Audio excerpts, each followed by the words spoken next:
year ago, in the early hours of Valentine's Day, 4 gunshots rang out in the Silverwoods country estate in Silver Lakes, Pretoria.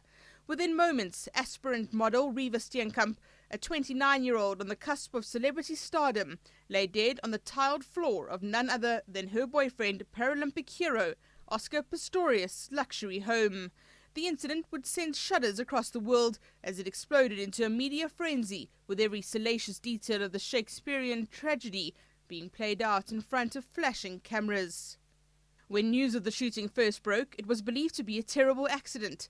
Pistorius had mistaken Steenkamp for an intruder and had opened fire on her. Perhaps she was sneaking into his house to surprise him for Valentine's Day. But as the morning of the 14th of February wore on, police spokesperson Denise Beerkus addressed the media outside the Silverwoods estate and dropped a bombshell.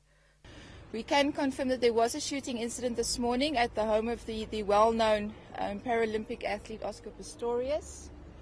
At this stage we can confirm that a young woman, a 30-year-old woman, did die on the scene of gunshot wounds.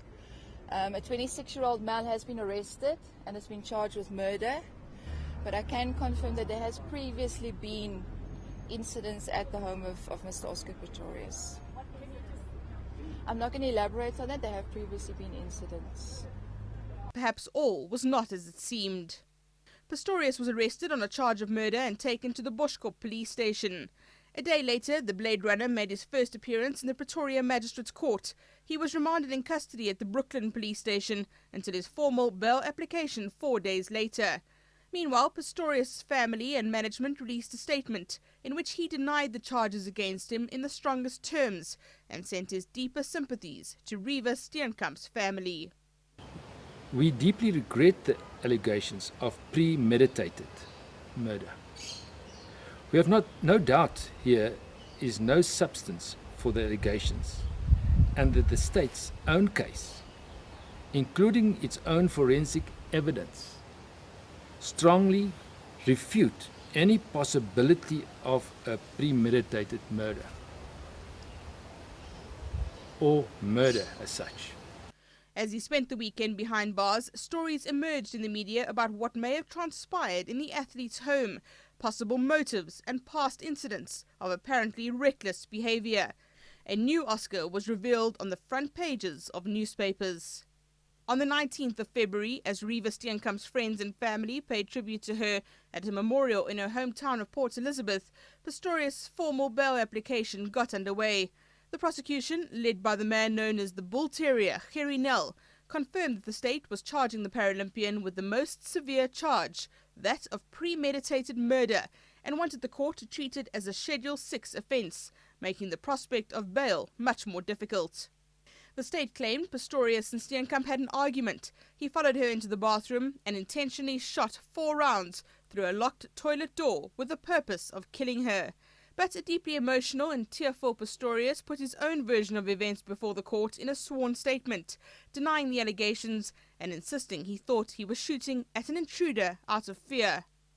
On the 22nd of February, the world held its breath as Magistrate Desmond Nair delivered his bail ruling. That fact, that reaching out in the affidavit in the way that he did, placing it before the court, together with the fact that none of the factors that need to be established have been established, I come to the conclusion that the accused has made a case to be released on bail. Finally, late on a Friday afternoon, Nair granted the athlete bail of R1 million. Weeks later, he successfully challenged the bail conditions imposed by Nair. The runner has spent the majority of his time at his uncle's Waterkloof mansion. He made another court appearance in June last year, and again on what would have been Steenkamp's 30th birthday in August. The prosecution has also issued a witness list featuring 107 names, although far fewer are expected to be called to testify. Over the past year, police investigators, led by Mike van Aert, have been busy preparing the case for trial, and they say they're confident of a conviction. Forensics reports have been completed and ballistic studies done. Witnesses have been consulted and statements have been signed. The defence has also been busy. It's put together its own team of forensic experts. Come the 3rd of March, both the prosecution and defence are expecting this trial to run. The world will be watching as every detail of what transpired in Oscar Pistorius' Pretoria home in the early hours of Valentine's Day a year ago is laid bare for all to see. But it will be up to the judge to decide on what really happened. Mandy, Wiener, Eyewitness News.